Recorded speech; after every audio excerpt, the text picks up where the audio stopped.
የግድ ማወቅ ያለብን ጉዳይ ስለ ነብያቶች ምክንያቱም ይህንን ካላወቅን ምናልባት ጥፋት ላይ ወድቀን ነብያቶችን በማይሆን መገለጫ ገልጸን ነገ በአኺራ ጸጸት ውስጥ ከመግባታችን በፊት ሺህ ዓመት አላወራም ታግሳችሁ ይችን አጭር ቪዲዮ ብቻ ስሙ ኢንሻአላህ ብዙ ነገር ታውቁበታላችሁ። ቪዲዮ ለብዙሃኖች ስለሚያስፈልግ ደግሞ ንያችን አጥርተን ሊላሂ ወረሱል በደንብ ሼር እና ኮፒ ሊንክ ያደርጋችሁ እንድረሳችሁ አድርጉ። አላህ ያስጠቅመን አሚን እያላችሁ ኮሜንት ላይ ጻፉ።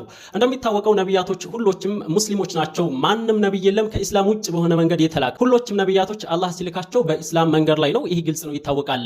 ሁለተኛው ነብያቶች ከክህደት ከኩፍር እነርሱ ላይ ኩፍር ከመከሰት የተጠበቁ ናቸው። ሙሉ የሆነን ጥበቃ አላህ ጠብቋቸዋል። ኩፍርም ብቻም አይደለም ከትላልቅ ወንጀልም ሁሉ የተጠበቁ ናቸው። እንዲሁ ከትናንሽ ወንጀል ያ ትናንሽ ወንጀል ልክስክስነትን ወራዳነትን የሚያመላክት የሆነን ወንጀል ከእንደዚህ አይነት አላህ ሙሉ የሆነ ጥበቃን ነብይ ከመሆናቸውም በፊትም ነብይ ከሆኑም በኋላ አላህ ሙሉ የሆነን ጥበቃ ጠብቋቸዋል። ሌላው ነብያቶች ሁሎችም እውነተኞች ናቸው። ማንም ነብይ የለም የሚዋሽ ነብይ። እንደዚህ አይነት ቂሷም ተብሎ ሊነገረን ይችላል።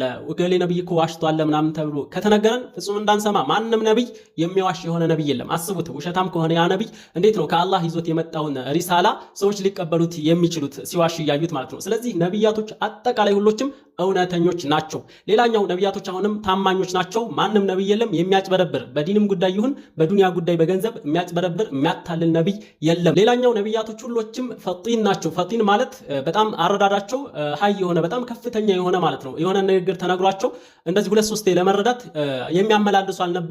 በአንድ ጊዜ ነገራቶችን ኢድራክ የሚያደርጉ የሚደርሱ ናቸው። ነብያቶች ፈጢን ናቸው ማለት ነው። ሌላኛው ጥብቅ ናቸው ነብያቶች። ዘልዛላ የሆነ ነብይ የለም። አሁንም ይሄንን ልናውቅ ግድ ይለናል። ነብያቶች አጠቃላይ ማንም ይሁን ማንም ሁሎችም ጀግኖች ናቸው። ፈሪ የሆነ ነብይ የለም ማለት ነው። ወገሌ ነብይ እኮ ፈርቶ እንዲህ ከተባለ ይሄ አሁንም ውሸት ነው። ፍርሃት ቦቅቧቃነት በነብይነት ላይ ፍጹም የማያመች ከነብይነት ማዕረግ ጋር የማይሄድ